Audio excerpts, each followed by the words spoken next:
Pat Stopka's symptoms were so unrelated to each other, she didn't think she was seriously ill, until it was almost too late.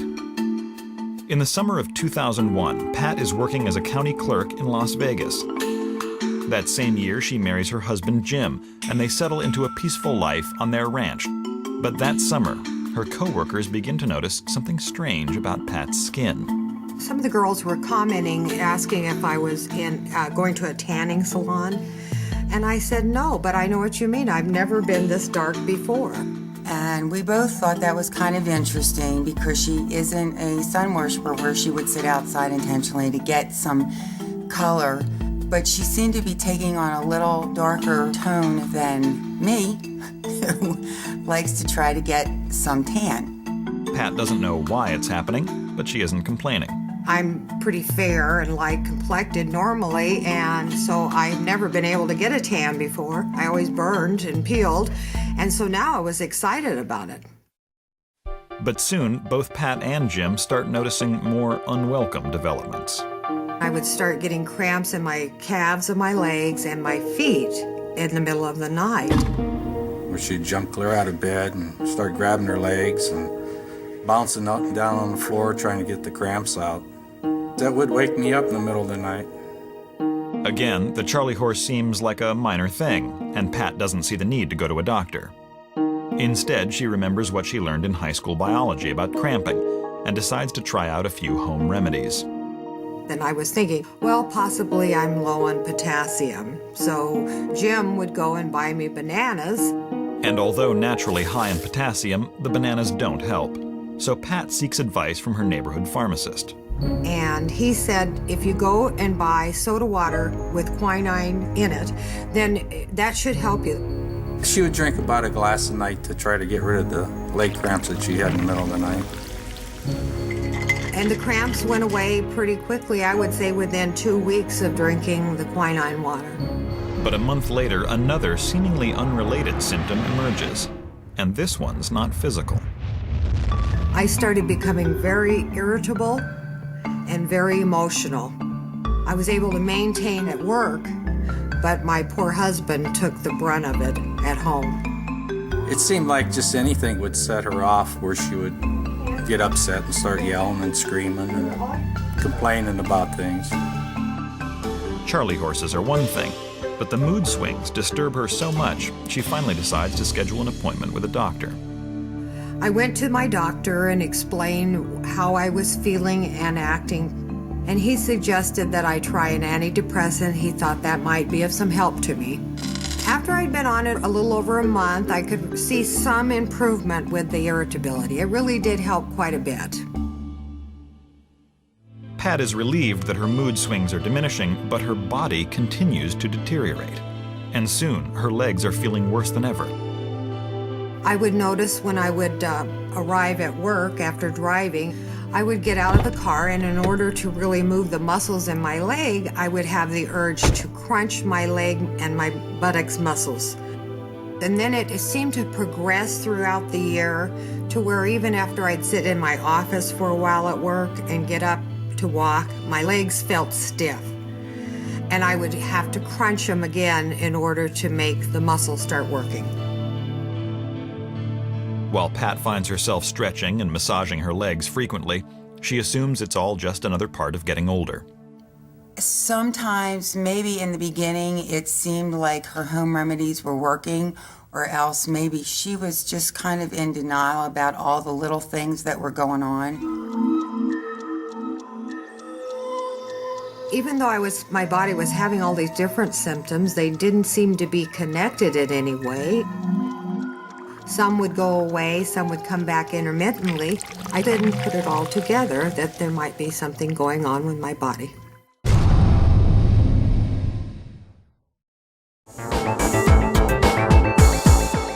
Pat Stopka has suffered from mood swings, Charlie horses, and muscle stiffness for almost a year. She's done what she can to avoid going to the doctor for what she thinks are minor ailments. But nothing can prepare Pat for her strangest symptom yet. I started craving pickles. I would stop on the way to work in the mornings and buy a large dill pickle in a package and eat the whole pickle that morning when I got to work, and then drink the pickle juice. My coworkers started asking me, was I pregnant? Because we had just gotten married. Well, at first I thought she was trying to beat me in weight loss by just eating pickles. However, all kidding aside, I noticed it was not only just having a craving for pickles coupled with normal meals, it really was becoming just pickles, which was very strange. But as the weeks go by, pickles aren't enough. Pat moves on to other foods to satisfy her unquenchable salt cravings. Well, I told her that I like a cold beer with ice and salt in it, and she started drinking it and liking it and putting more salt than I've ever seen anybody put on a beer and ice. Still not satisfied, Pat decides to go right to the source. I had remembered at home I had rock salt because when I would make a prime rib, I would pack the outside of the prime rib with rock salt and then put cheesecloth over it. So I went, aha, that's the way to get my salt. So I put some in a container and I took it to work and kept it in my desk, and I would have a piece of rock salt. Despite this bizarre new symptom, she's still reluctant to seek help. I can't tell you how many times I had encouraged Pat to see a doctor about what was going on, but Pat's a very strong-willed woman. But as the spring gives way to summer, it gets harder and harder for Pat to function. I would notice when I would get home from work, I would walk in, not change my clothes at all. I would sit in the recliner in our family room and go to sleep.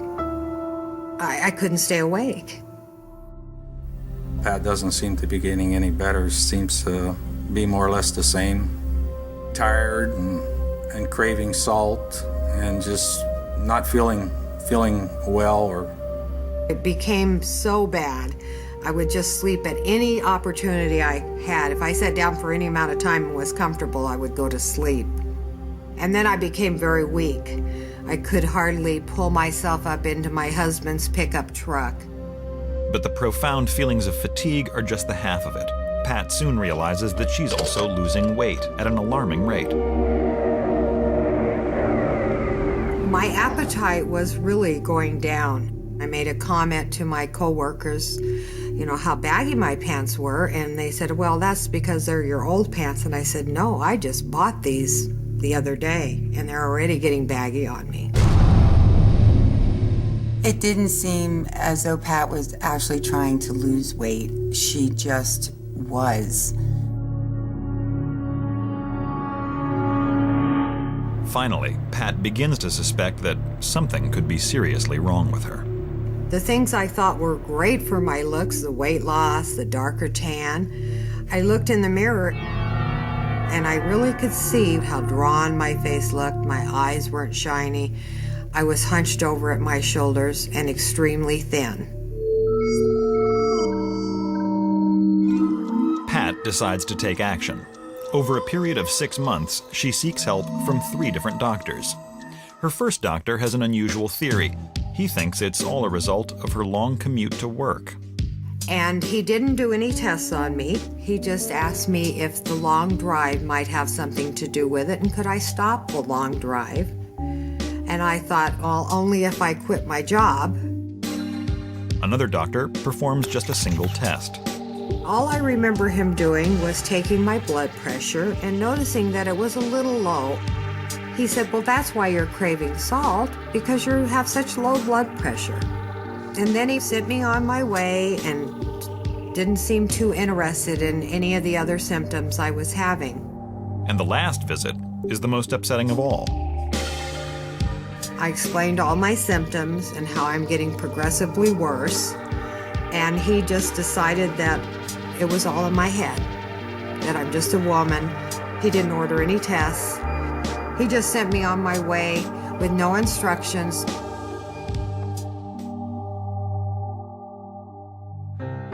Pat insists that she's done with doctors and resigns herself to living with her bizarre symptoms for the rest of her life.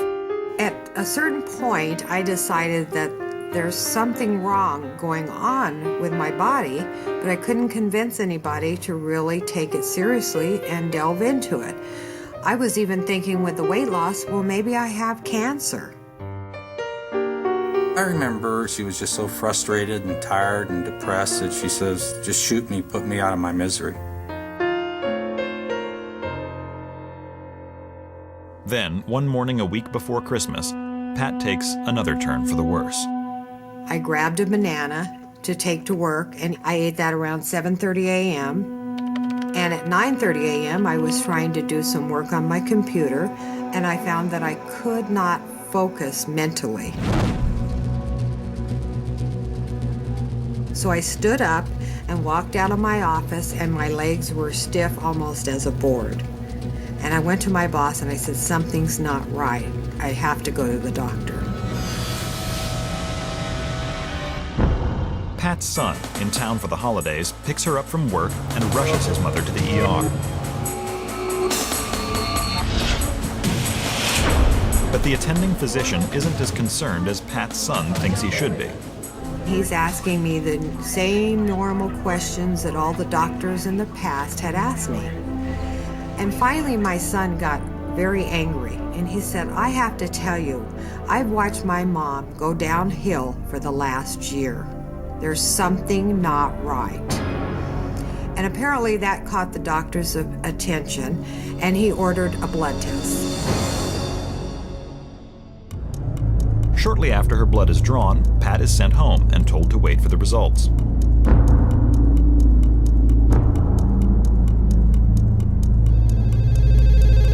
Later that same evening, she receives a phone call from the lab, telling her to call back as soon as possible.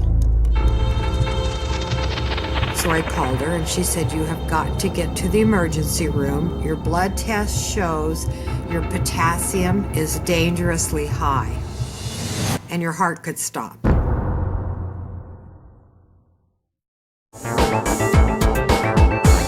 Pat Stopka has just found out her potassium levels are so high, her heart could stop at any moment. She and her son rush back to the ER.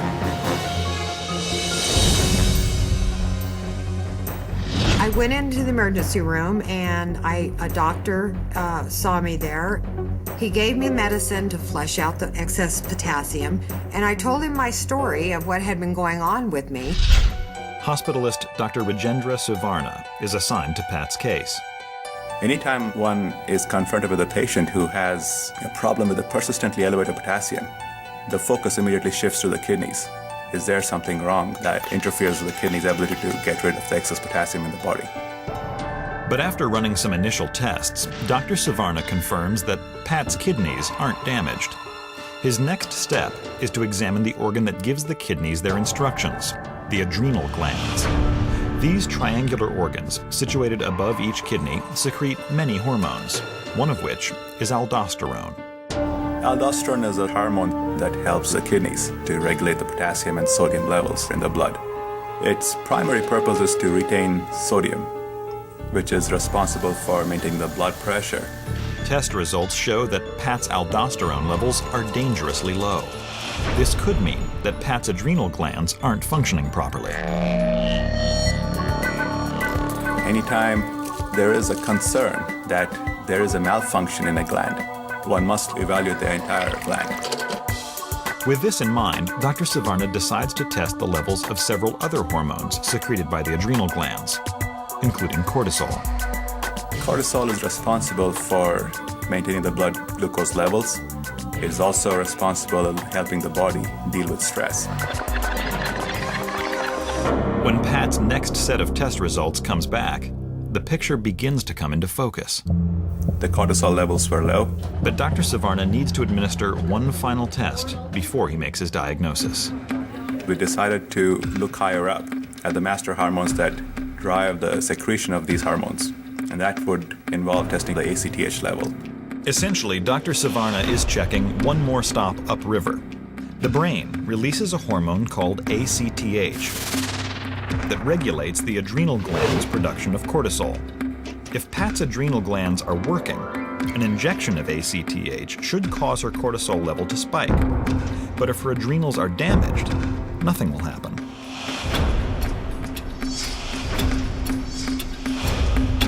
The gland itself was not responding. The combination of the decreased aldosterone level, decreased cortisol level, and the elevated ACTH level told me that Pat had Addison's disease. Addison's disease is an endocrine or hormonal disorder that occurs when the adrenal glands do not produce enough of the hormone cortisol, and in some cases the hormone aldosterone. When these hormones are even slightly imbalanced, entire systems throughout the body, including the circulatory system, the immune system, and the muscles, can start to malfunction. Some causes for Addison's disease include tuberculosis and other conditions that physically damage the adrenal glands. But about 70% of reported cases are caused by an autoimmune disorder, where the body's own immune system goes haywire and starts attacking healthy organs. My body had attacked my adrenal glands, and over this past year, they had slowly been dying. By the time he had diagnosed me, they were functioning at approximately 10%. Suddenly, all of Pat's seemingly unrelated symptoms make sense. The darkened skin that Pat had has to do with an elevated ACTH level, which stimulates cells that are responsible for producing the pigment that darkens the skin. The weight loss, the moodiness, and the stress that Pat was experiencing might also be caused by the low cortisol level. The salt cravings associated with the aldosterone deficiency. And this is the body's attempt to try and replace her salt loss in the urine. The subsequent increase in the potassium level that develops can cause the muscles to become profoundly weak and also make you feel very tired. For Pat, the relief is immense. I felt really good finally having a diagnosis, that I wasn't going crazy, that all these symptoms I had had leading up to the final diagnosis were not in my head. The day Pat is diagnosed, the nurse gives her 2 replacement steroids she will take for the rest of her life. Hydrocortisone to replace the cortisol, and fludrocortisone to replace the aldosterone. But if the treatment is so simple, why wasn't the disease caught earlier? Addison's disease is difficult to diagnose because the symptoms are vague and nonspecific and can be associated with multiple other problems, including depression. The prevalence is about 35 to 60 per 1 million population, so it's a fairly uncommon condition. But despite having endured over a year of discomfort, Pat feels lucky. If her Addison's hadn't been caught when it was, the cramping that started in her legs could have turned deadly. Anytime the potassium levels rise to a level that's higher than what the body desires, what would happen is the functioning of the muscles and also the cardiac muscle, which is responsible for pumping the blood, can be impaired, and it can cause the heart to basically stop. Today, Pat and Jim are retired and enjoy time at their ranch in southern Nevada. My life is great. I'm feeling much better. I have a wonderful husband. We have 3 horses, 4 dogs, and so I couldn't ask for a better life. I'd say Pat gets just about back to normal when she's on her medication, right? She's back to being energetic again. We both are looking for a long, happy life together. You know, after it took approximately a year and a half to finally be diagnosed, it says to me that physicians need to really listen to their patients, take seriously what they're telling. Each person knows their own body better than any physician, and keep going back and back to the doctor.